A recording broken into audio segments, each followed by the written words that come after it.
Hi, everybody. Happy Wednesday. Welcome to our fourth episode of Art Up Close at the BCMA. My name's Lucy Siegel. I am a junior at Bowdoin. I am an art history and government double major and English minor. And I am so excited to be introducing my partner in this webinar series and on the Art Advisory Council, Claire Traum, who is a senior at Bowdoin. So a little bit about this series. This webinar series is aimed at connecting students with specific artworks in the museum's collections. Each episode features a bite-sized presentation led by a Bowdoin student in this case, or in some of our other episodes, an art history professor or museum staff member. We hope you learned something new today, and we encourage you to ask questions in the chat after Claire's presentation. So our first three episodes are available on Bowdoin's YouTube channel, and I will drop that link for you to check those out after I introduce Claire.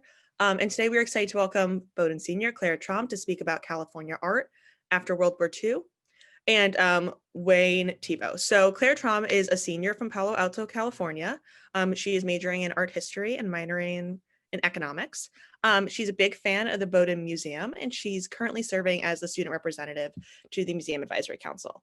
This semester, Claire is working with Professor Fletcher on an independent study focused on California Bay Area figurative artists in the 1950s and 60s. Outside of class, Claire enjoys making art, co-leading Bowdoin Women in Business, and running around Maine with the Bowdoin cross country and track teams. So we encourage our virtual audience to engage with Claire and ask any questions you can think of after her presentation. And closed captioning is available on the bottom toolbar of your screen. And with that, I will turn it over to Claire. Great, thank you. I'm going to share my screen. Thank you so much, Lucy. Great, and thank you for all of you for being here today and participating in Art Up Close. I have had so much fun organizing this series with Lucy and Elizabeth this semester, and it's just such a treat for me today to be able to talk about California art after World War II and Wayne Thiebaud specifically. So start with this simple painting of two paint cans by Wayne Thiebaud. And for those of you who are not familiar with Wayne Thiebaud, he was a really prolific artist in California in the middle of the 20th century. And this snapshot really captures a lot of his artistic style. And we will be talking a little more about that later on in this presentation. But I first just wanted to share a few of the reasons why I'm interested in this topic. First, as Lucy shared, I'm working on an independent study this semester with Professor Fletcher on Bay Area artists, and specifically focusing on Richard Diebenkorn, who was a contemporary of Wayne Thiebaud and a friend of his as well. And the second reason I want to talk about Wayne Thiebaud is that the Bowdoin Museum owns two of his prints, Gumball Machine on the left and Wide Down Street on the right. Both of these prints speak to some of the major themes that Thiebaud really returned to many times in his work. One was still lifes and another was cityscapes. And they also show us how Thiebaud really kind of infused his own perspective of the world in his art pieces. And we will talk about that more later as well.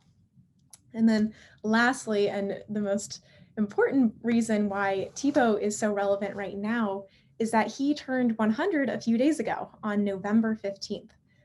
He has seen an immense amount of change over the course of his lifetime, and he contributed significantly to art in the United States, especially in California.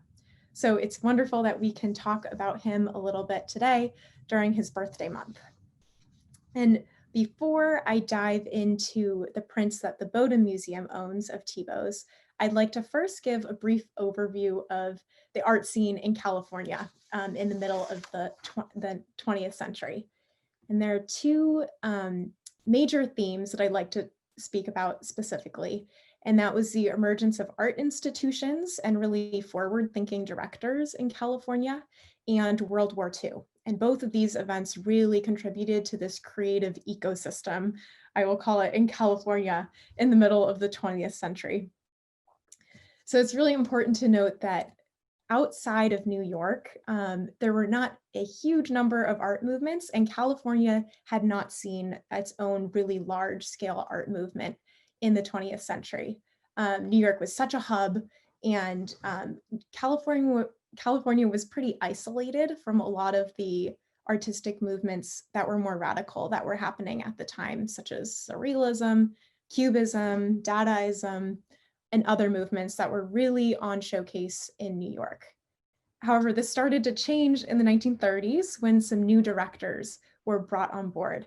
And we can see that in this map, which is a little bit zoomed out, but we can see the green dots represent educational institutions and the orange ones are museums. So these were really popping up around this time in San Francisco, other areas in the Bay Area like Oakland and San Jose and Palo Alto, and then further inland in Sacramento area where Wayne Thiebaud was working.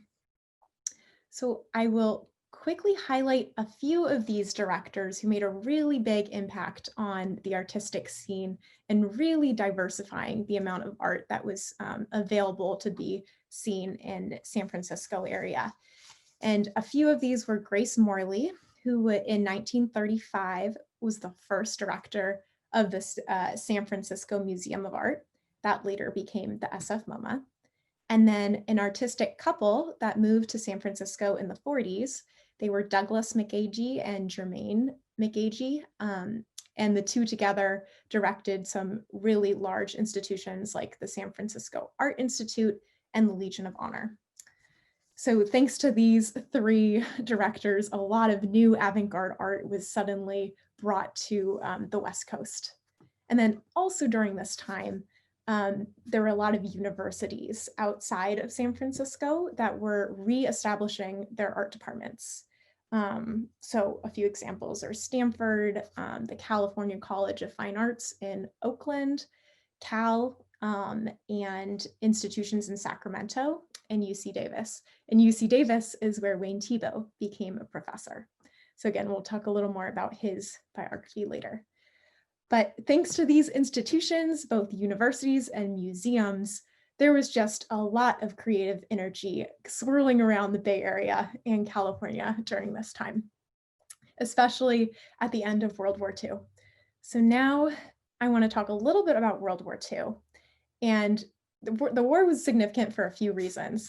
And the first was that it really created this generation of soldier artists who received free tuition at academic institutions off of Roosevelt's GI Bill. Here are a few examples. Some of these names may be familiar to you or may not, but Jackson Pollock, Richard Diebenkorn, Elmer Bischoff, Frank Lobdell, David Park were just a few of the artists who served in some capacity in World War II. And Wayne Thiebaud was also one of these artists. He served in the Army from 1942 to 1945, and he originally was training to become a pilot. However, he found some people working one day on some cartoons in the Army, and he himself sketched out a little Mickey Mouse sketch and showed it to them. And it was probably inspired by his time interning with Walt Disney in high school. And after showing that sketch, he was immediately transferred to become an Army illustrator. We can see one of his cartoons from the war here. So after the war, Wayne Thiebaud enrolled under the GI Bill in San Jose State Junior College, and he received his master's from Cal State in 1950. So I think Thiebaud is an example of this generation of artists whose artistic journey was influenced by World War II. And the second effect of the war was that some institutions were given more freedom to hire less traditional faculty to their art education institution. So Wayne Thiebaud was presented with the opportunity in 1952 to reestablish or create a brand new department at UC Davis for art and philosophy. And at other institutions during this time, there was a real reimagining of what it meant to teach art. And a lot of emphasis was shifted towards being really creative and the exchange of ideas. And Thiebaud was certainly a part of this. And then finally, I want to talk about how the war itself impacted art and what it looked like during this time. So in San Francisco, there was just a heyday of abstract expressionism, We can see on the left, Jackson Pollock created Lucifer, and Richard Diebenkorn has a piece on the right. And so while abstract expressionism was really prevalent during this time, it slowly and surely developed into other forms of expression too. And while they look very different, especially these two pieces, we can see that there's a commonality in the emphasis on experimentation. And a lot of this experimentation came down to the quality of line and how expressive it was. And a lot of the emphasis behind this line was trying to find ways to use art that could be communicated in ways that ran counter to some of the forces that led to World War II. So with that history in mind, I'd like to now turn to Wayne Thiebaud's works himself. First, let's turn to Gumballs, which is in the Bowdoin Museum. And this print was created in 1971, and it was a part of 7 still lifes and a silver landscape. And I really think that this print highlights a couple of Thiebaud's signature styles. First, it's a still life. It involves food, and he's really interested in repetition. So we can look a little more closely here. We see a still life of a gumball machine, and the points of repetition that are interesting are definitely seen in the gumballs themselves, that circular form. There are hundreds of balls that are brightly colored inside the glass dispenser. But we also see the circular form repeated in other areas. So we see the larger circular form of the glass itself. We see a circular form of the shadow, and then the dispenser at the very bottom. And then we also see a stripe motif that is repeated. And I think all of these elements really serve to kind of balance the composition as a print overall. And then another theme in this Gumballs piece is the emphasis on food, which is something we know that Thiebaud returned to repeatedly. I showed a quick slide of painted cakes at the beginning of this presentation. And Thiebaud had a real interest in prepared food, the presentation of food and manufactured food. And Gumballs certainly falls into the category of manufactured food. And then another piece of Thiebaud's work is that he often drew on personal experiences in creating his art. And I think that this gumball machine kind of reflects possibly an American memory from his childhood of receiving a coin to put into a machine and to receive a really brightly colored gumball. And some art historians and scholars have thought about this in relation to the American dream in general. And I can read a quote from one artist and critic named Barnett Newman. And he writes about gumball machines and pinball machines that Wayne Thiebaud has produced. And he says, all of those globes of colored beauty, and for a penny, out comes something wonderful. So whether or not Thiebaud would agree with Newman's statement, I think that there is an interesting takeaway that we can see here of a very simple object, such as a gumball machine, can kind of quickly turn into an object with more meaning.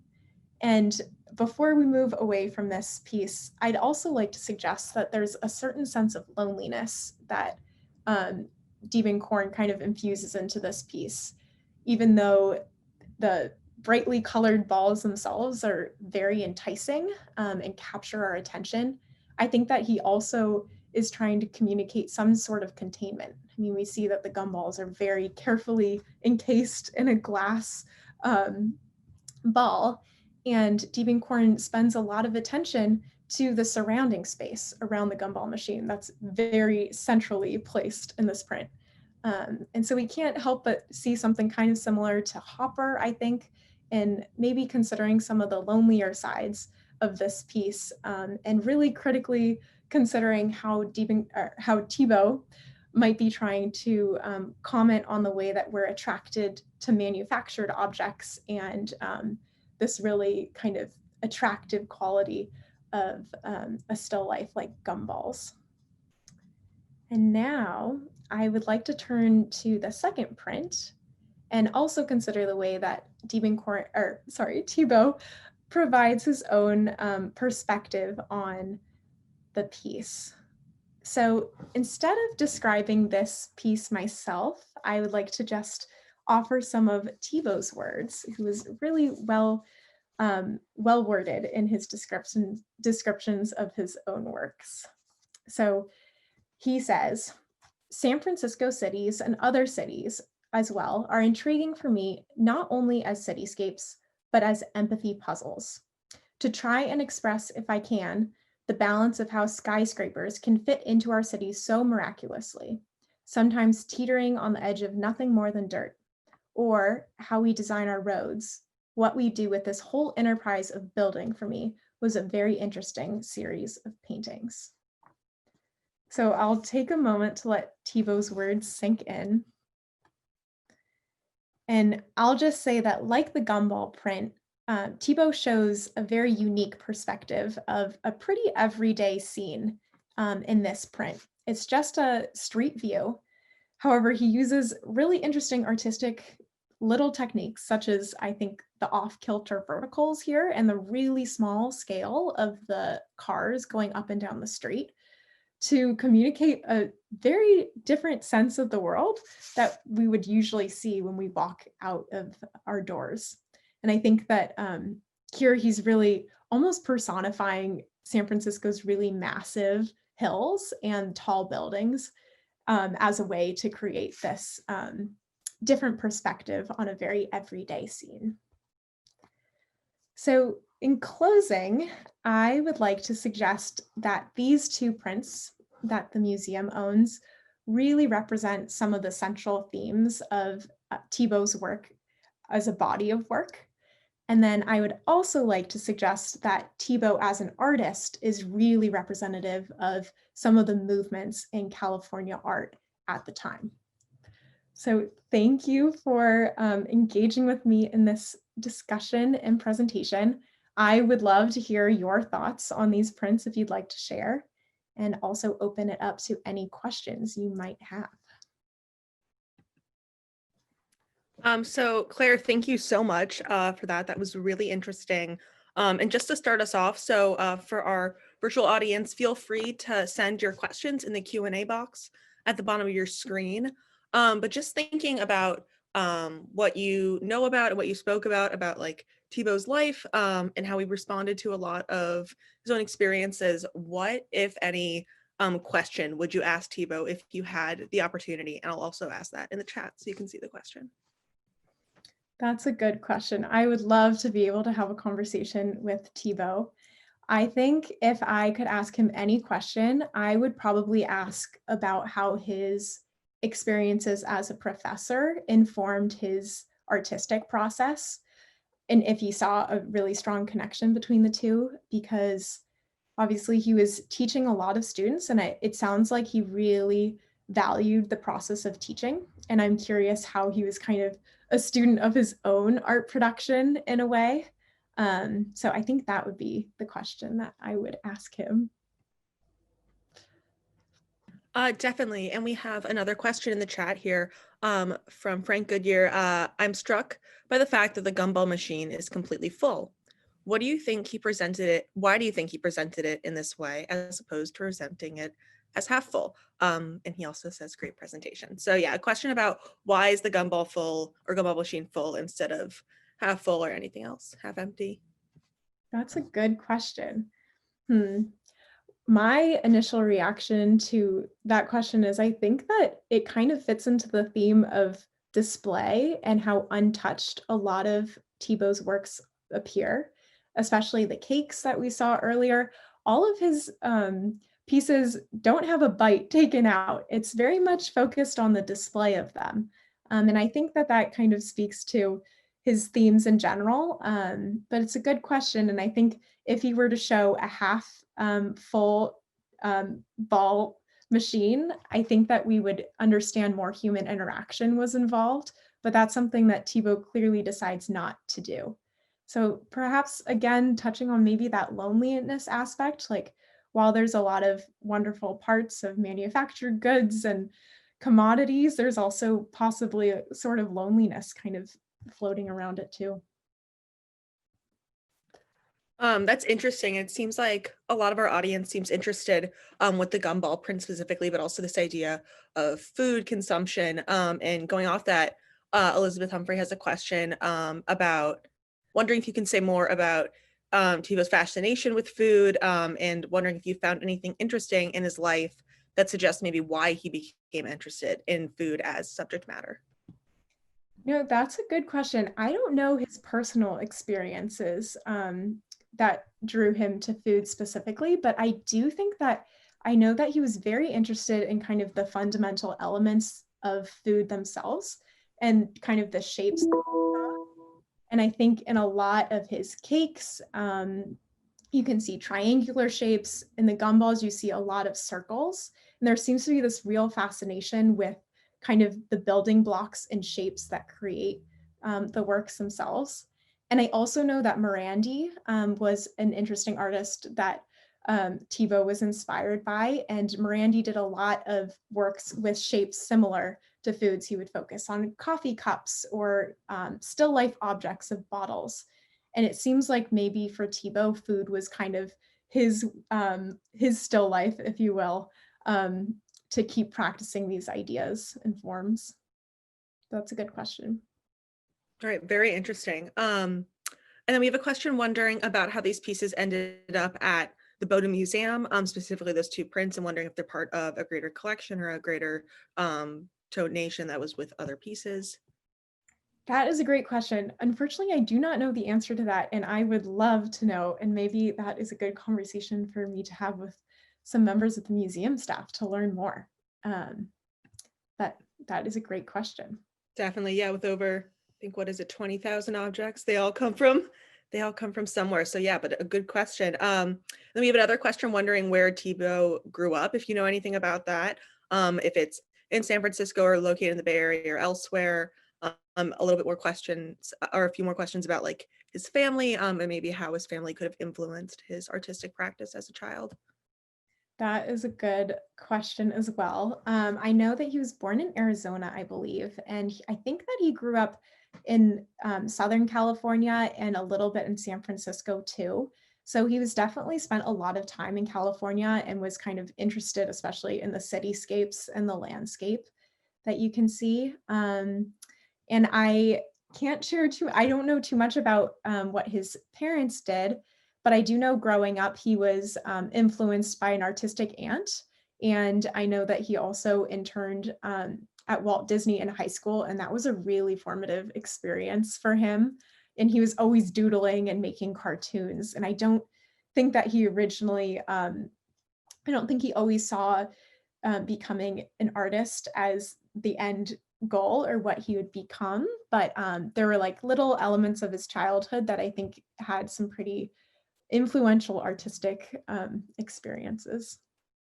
Yeah, definitely. I think it's really interesting how characteristically Californian his art is in a weird way. And I don't know if that's because of the influence he has on like later Californian art, but it's just very interesting that it looks very, very distinct. So we have a couple more questions. We have a question wondering about the record sale price for a Thiebaud piece. So I guess putting it more in context about his price point. That is a good question. I believe that there was a $12 million purchase recently. So I think that that's kind of the higher end of his works. But again, like he really emerged since World War II and in the 60s and 70s and 80s. He was really gaining traction and fame. So that's his prices are continuing to go up. He's definitely becoming more appreciated now. Definitely, that's very interesting. And then we have another question about, is he still producing art? So I guess if Thiebaud's still producing art, I guess that also impacts that price point and when that's going to start just exponentially increasing. Yes, he is a centurion and he is still producing art. It's pretty incredible. He loves tennis and he often will use little objects like tennis cans to fill with paint, and he's still very active in painting. Very impressive. He's an artist who produces a lot. Throughout his lifetime, he's just always cranking out works. Incredible. And I guess in our last couple minutes, I will ask you one more question. This is a broad question, so no worries if it's a little bit too open-ended, but it's a nice place to end, I think. Thinking about the type of interactions or impact Thiebaud had on other Bay Area artists. So can you speak a little bit to what type of impact his work and his style had on following artists or other contemporaries? Yeah, so I think kind of going back to the idea of the ecosystem in California at the time, Thiebaud was definitely a part of drawing groups and artistic groups. So there were a number of Bay Area artists, and many don't have as large names as Thiebaud, but were very active in terms of critiquing each other and discussing art. So he was in a number of those groups. And he also had some long pen pal relationships with Richard Diebenkorn, who really appreciated his work, as well as some of the other Bay Area figurative artists. And David Park and Elmer Bischoff were also kind of contemporaries around that time. So I would imagine if we were to go back to the 50s and 60s and 70s, you would see a lot of artistic interaction, both in these drawing groups kind of outside of a formal setting, and then also in kind of educational institutions. And I know that Thiebaud was really fundamental in bringing a lot of artists from the East Coast and around California to UC Davis in the department that he was helping create. That's awesome. That's really interesting. Yeah, to think also about how his work is also like living on in an institutional setting, and how like people being trained as artists are learning from him. And I know I said that was the last question, but I have one more question. I promise this is it. But it's a question about the California quality of light is special and not common in other parts of the country. We can see the light in his landscapes, but do you think that light is also present in his still lifes? So I think that's a very California native specific question, but go ahead. That's a very good question. And I think that you could ask a lot of people and maybe they would have different answers. But I think when I personally look at the still lifes, I'm really struck by how he uses super electric colors in his shadows. He's known for the blue shadow. And I do think that that is kind of reflected in the light that you see in California. Especially, I think there's a lot of nuance to the shadows when you look around in California for those who live there. And I also think that Thiebaud does a really interesting job of defining edges with color. And he uses contrasting colors instead of a lot of like light and dark contrasts to describe shadows and edges. And that is another element of the light, I think, around California area that's kind of interesting. And maybe he was using some of those ideas when he was painting still lifes. Awesome. That's really interesting, and also just such interesting insight from someone from California and from this area where these works are from. So that, I think, is all of our questions. Thank you so much. I am very proud of you. That was an awesome presentation. And Claire's presentation, as well as all of our other Art Up Close series episodes, are available on YouTube, and Claire's will be as well. That was the link that was originally dropped in the chat. I'll drop it again. And yeah, thank you so much for attending, and we will see you in December for our final Art Up Close of the semester. Thanks so much. Have a great rest of your day. Thank you. And be sure to tune in to Lucy's because she will be the final presenter. I'm very excited. Thank you all. Bye-bye. Bye.